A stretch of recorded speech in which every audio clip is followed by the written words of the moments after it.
नमस्कार, मैं हूं पंकज मटपाल और मेरी कोशिश हमेशा ये होती है कि आपके जो भी सवाल होते हैं, चाहे वो म्यूचुअल फंड से जुड़े हुए हों या फिर लाइफ इंश्योरेंस, जनरल इंश्योरेंस यानी कि मोटर इंश्योरेंस या health insurance, credit card, loan, किसी भी तरह का सवाल हो, मैं आपको उन सवालों के उत्तर देने की कोशिश करता हूं। तो आज के इस वीडियो में मैंने कुछ सवाल लिए हैं जिनके जवाब मैं आपको दूंगा। पहला सवाल जो मैं ले रहा हूँ ये पूछा है प्रसाद थोराट ने। प्रसाद का कहना यह है कि HDFC बैलेंस एडवांटेज फंड का डिविडेंड कोविड से पहले 14% के आसपास था। कोविड में ये 9 to 10% आ गया था, यानी कि कोविड पीरियड में, और उसके बाद ये बढ़ नहीं रहा है। तो व्हेन विल इट इंक्रीज, और इसका दूसरा कोई ऑल्टरनेटिव है क्या जो 12 to 14% की रिटर्न दे सके। प्रसाद जी, ये जो HDFC बैलेंस एडवांटेज फंड है ये एक डायनेमिक एसेट एलोकेशन फंड है, यानी कि इस फंड का जो इन्वेस्टमेंट है वो इक्विटी और डेट दोनों ही एसेट क्लासेस में होता है और ये डायनेमिकली मैनेज होता है। जहां तक फंड के परफॉर्मेंस की बात है तो फंड की परफॉर्मेंस अच्छी है। मैं बिल्कुल आपको डिविडेंड के बारे में भी बताऊंगा, लेकिन क्योंकि आपने कहा कि रिटर्न्स आपको 12 to 14% मिल सके, तो इस स्कीम के रिटर्न्स जो हैं पिछले कुछ सालों में 12 to 14 या उससे भी अधिक रहे हैं। जहां तक सवाल है डिविडेंड का कि आपको पहले डिविडेंड अच्छा मिलता था, अब कम मिलता है, मैं आपको बता दूं कि म्यूचुअल फंड्स में जो डिविडेंड मिलता है उसका संबंध डायरेक्टली रिटर्न से नहीं है।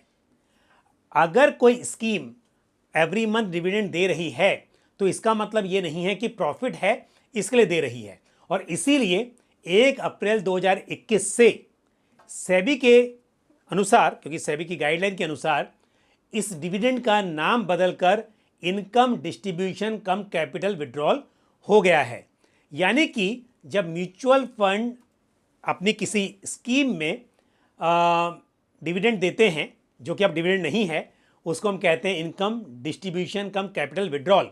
इसका मतलब यदि वो 1% आपको दे रहे हैं, ये जरूरी नहीं है कि 1% का प्रॉफिट है।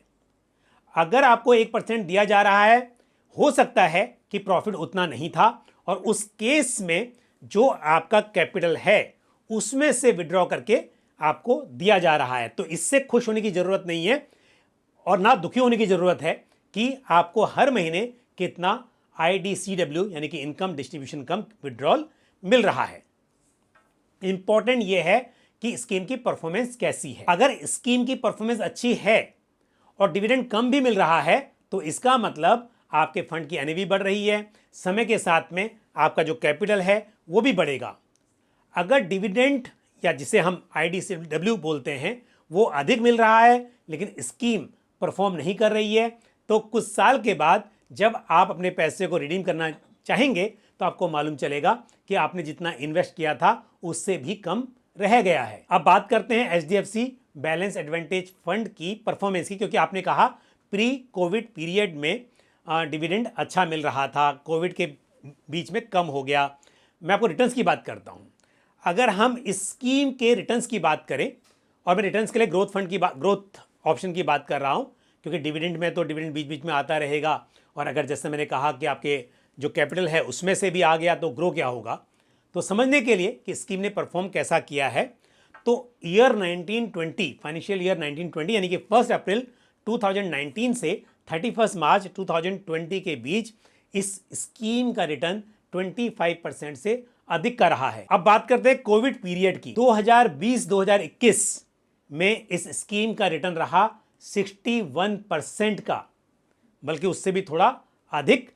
और ये मैं बात कर रहा हूं आज जब मैं वीडियो रिकॉर्ड कर रहा हूं, यानी कि एज पर NAV ऑफ 27 जुलाई। तो यानी कि आप बात करें कोविड पीरियड की, कोविड पीरियड में रिटर्न्स उससे भी बेहतर रहे। और फिर हम बात करें फाइनेंशियल ईयर 2021-22 की, तो यहां पर रिटर्न्स 19% के आसपास या थोड़ा उससे अधिक रहे।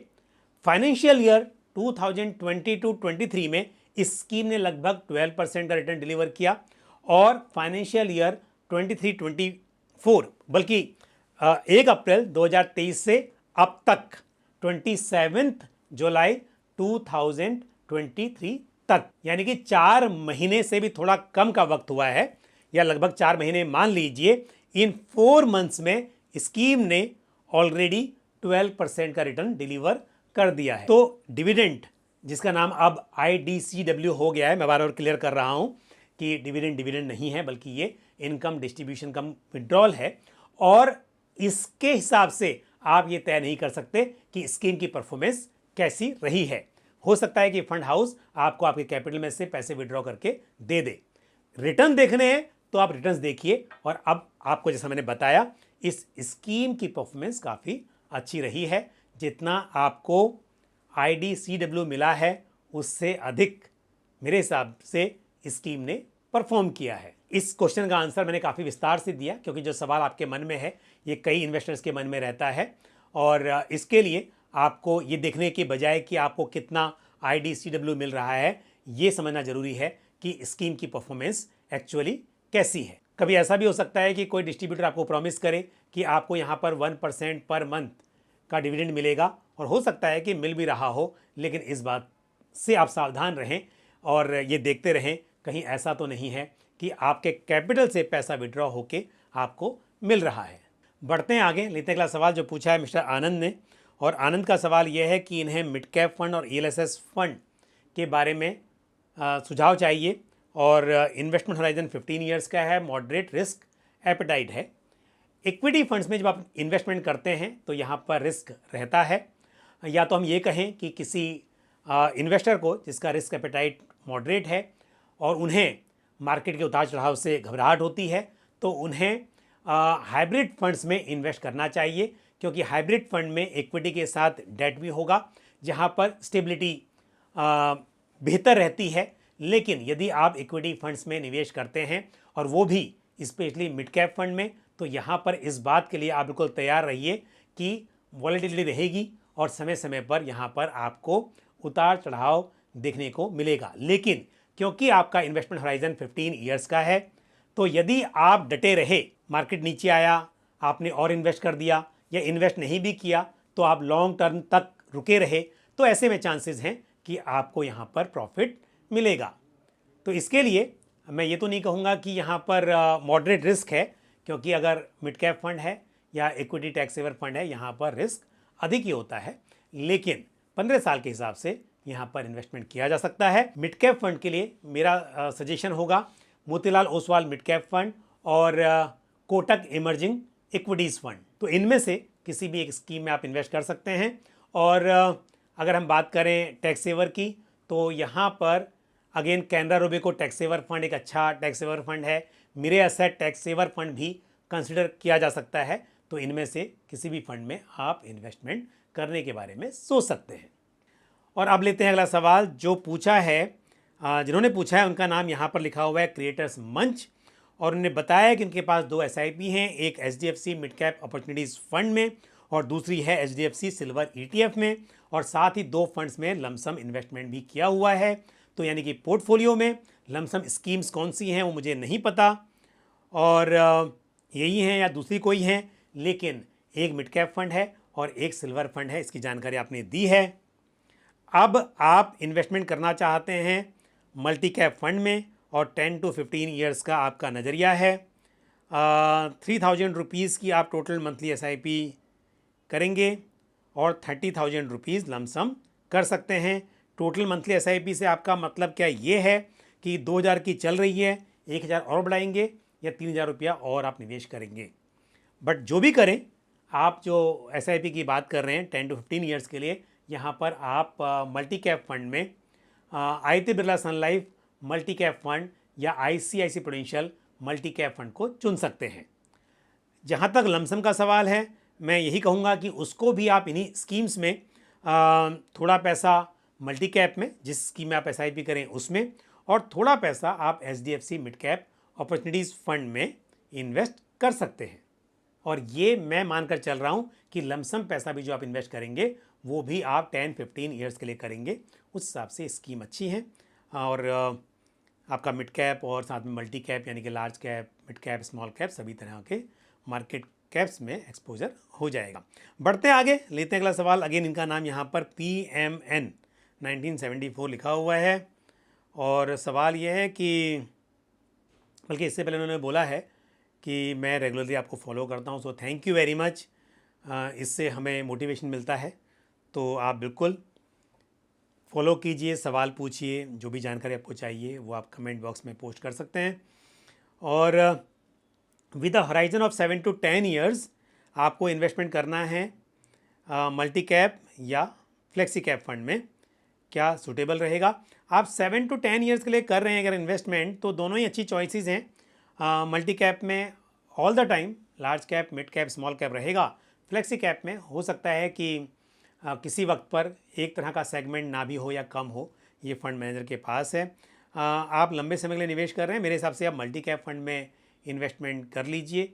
और यहाँ पर again ICICI prudential multi cap या आदित्य बिरला सन लाइफ मल्टी कैप फंड आप चुन सकते हैं। और साथ में आपने लिखा है कि आपने Nippon India small cap fund में NFO के दौरान इन्वेस्ट किया था। In fact I purchase Nippon India small cap fund NFO। तो आप बिल्कुल, अगर आपने इन्वेस्टमेंट किया हुआ है Nippon India small cap fund में, तो उसमें आप बने रहिए। अपने आप में ये इस कैटेगरी का एक अच्छा फंड है। 2010 में Nippon India small cap fund का NFO आया था और यदि आप 13 साल से वहाँ इन्वेस्टेड हैं तो डेफिनेटली आपने अच्छा यहाँ पर पैसा बनाया होगा। बहुत बहुत बधाई आपको। और अब लेते हैं अगला सवाल जो पूछा है संदीप कुमार ने। संदीप का सवाल है कि मेरा एक जॉइंट सेविंग अकाउंट है, इसके इंटरेस्ट पर क्या मुझे रिबेट मिल सकती है?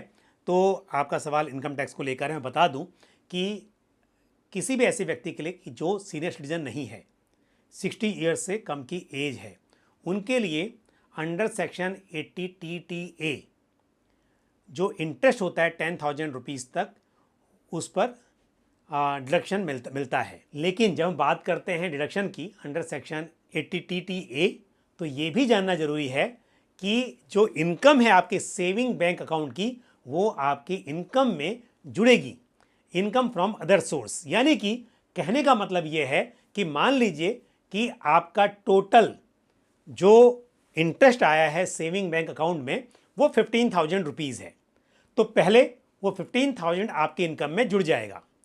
उसके बाद आप अंडर सेक्शन 80 TTA 10,000 रुपीज़ का डिडक्शन क्लेम कर लेंगे। इसका मतलब इन शॉर्ट ये हुआ कि सिर्फ 5,000 की जो इनकम है इंटरेस्ट के रूप में, वही आपकी टैक्सेबल इनकम मानी जाएगी। और यदि आपका टोटल इंटरेस्ट एक साल में 8,000 रुपीज़ का है, 8,000 रुपये का है, तो इसका मतलब ये हुआ कि 8,000 रुपये आपकी इनकम में जुड़ेंगे और अंडर सेक्शन 80 TTA, क्योंकि मैक्सिमम 10,000 है लेकिन जितना मिला है उससे ऊपर तो नहीं जा सकता, तो 8,000 का इंटरेस्ट आया है जो आपकी इनकम में ऐड हुआ और फिर आपने डिडक्शन क्लेम कर लिया, तो इसका मतलब 8,000 रुपीज़ पूरे के पूरे आपके टैक्स फ्री हो गए। तो ये समझना जरूरी है कि इस डिडक्शन का मतलब ऐसा नहीं है कि जैसे कि आप ELSS या PPF में इन्वेस्ट करते हैं और फिर अपनी जो सैलरी इनकम है या दूसरी कोई भी इनकम है वहाँ से आप डिडक्शन का बेनिफिट लेते हैं जहाँ जहाँ पर डिडक्शंस अलाउड हैं। तो यहाँ पर पहले वो जो इंटरेस्ट इनकम है आपके सेविंग अकाउंट की, वो आपकी इनकम में ऐड होगी और फिर up to ₹10,000 under section 80 TTA of income tax act आप डिडक्शन क्लेम कर सकते हैं। और सीनियर सिटीजन्स यानी कि 60 ईयर्स या उससे अधिक आयु के व्यक्ति, उनके लिए ये लिमिट 50,000 रुपीज़ है और सेक्शन है 80 TTB। और सीनियर सिटीजन्स के लिए ना सिर्फ सेविंग बैंक अकाउंट का इंटरेस्ट बल्कि FD का इंटरेस्ट भी उसमें एप्लीकेबल होता है। लेकिन जो लोग 60 ईयर्स से कम आयु के हैं उनके लिए ये सिर्फ सेविंग अकाउंट के लिए ही एप्लीकेबल है। FD का जो इंटरेस्ट है वो पूरा आपके इनकम में जुड़ेगा, उसमें या उस पर आपको कोई डिडक्शन नहीं मिलेगा। और अब लेते हैं आज आखिरी सवाल जो पूछा है सोनू ने। और सोनू का सवाल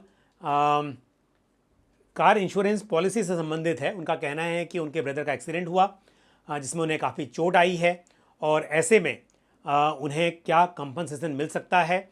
और उन्होंने बताया है कि उनका पर्सनल एक्सीडेंट पॉलिसी जो कि कार इंश्योरेंस पॉलिसी के साथ में होती है वो भी है और उसके अलावा दूसरी इंश्योरेंस पॉलिसी भी ली हुई है। तो सोनू मैं आपको बताना चाहूँगा कि पर्सनल एक्सीडेंट पॉलिसी आपको डॉक्यूमेंट पढ़ना होगा। तो ये जो पर्सनल एक्सीडेंट कवर होता है बेसिकली, एक तो ये है कि जो इंश्योर्ड पर्सन है उसकी यदि डेथ हो जाए एक्सीडेंट में तो फिर कंपनसेशन मिलता है उसके बेनिफिशरी को। दूसरी बात, इन पॉलिसीज़ में डिसेबिलिटी के लिए भी कंपनसेशन होता है। तो यानी कि परमानेंट पार्शियल डिसेबिलिटी या टेम्परेरी डिसेबिलिटी, उसके लिए भी यहाँ पर कंपनसेशन एप्लीकेबल होता है। तो आपको पॉलिसी डॉक्यूमेंट पढ़ना होगा कि आपका कितना कवर है और कितना बेनिफिट वहाँ पर अवेलेबल है, उस हिसाब से आप क्लेम कर सकते हैं। साथ ही जैसा आपने बताया कि आपके भाई के पास मैक्स लाइफ इंश्योरेंस की पॉलिसी भी है। तो लाइफ इंश्योरेंस पॉलिसी बेसिकली तो लाइफ को कवर करती है, यानी कि यदि पर्सन की डेथ होती है during the term of the policy तो बेनिफिशरी को क्लेम मिलता है। लेकिन यदि यहाँ पर accident and disability benefit rider लिया हुआ है तो उस केस में आपको, यानी कि आपके ब्रदर को कंपनसेशन मिल सकता है। तो आपको पॉलिसी के डॉक्यूमेंट्स चेक करने होंगे, आपको देखना होगा कि वहाँ पर क्या उन्होंने राइडर लिया हुआ है। अगर राइडर लिया हुआ है तब डेफिनेटली आप क्लेम कर सकते हैं। और जहाँ तक पर्सनल एक्सीडेंट पॉलिसी का सवाल है, मैंने बताया कि वहाँ पर ये बेनिफिट होना चाहिए, लेकिन अगेन आप पॉलिसी के डॉक्यूमेंट को पढ़िए। तो यदि आपको कुछ और जानकारी चाहिए तो आप अपनी पॉलिसीज़ मुझे ईमेल कर सकते हैं। यहाँ पर यदि आपका कोई क्लेम बनता है, यानी कि आपके ब्रदर ने ये बेनिफिट्स पॉलिसी में लिए हुए थे कि जहाँ पर उन्हें एक्सीडेंट और डिसेबिलिटी पर कंपनसेशन मिल सके और इंश्योरेंस कंपनी यदि आपकी मदद नहीं कर रही है या फिर यहाँ पर आपको लगता है कि वो बात नहीं सुन रहे हैं, तो भी मैं कोशिश करूँगा कि आपकी मदद कर सकूँ। और मेरा ईमेल आईडी आप यहाँ स्क्रीन पर देख सकते हैं। तो आज इस वीडियो में मैंने आपके कुछ सवालों के उत्तर देने की कोशिश की। मुझे उम्मीद है कि ये जवाब या ये सलाह आपको ठीक से समझ में आ गई होगी। लेकिन आपका कोई भी सवाल या सुझाव हो तो आप कमेंट बॉक्स में पोस्ट कर सकते हैं। आज के लिए बस इतना ही। इसी के साथ मुझे दीजिए इजाज़त। अगले वीडियो में फिर आपसे मुलाकात होगी। Thank you. जय हिंद।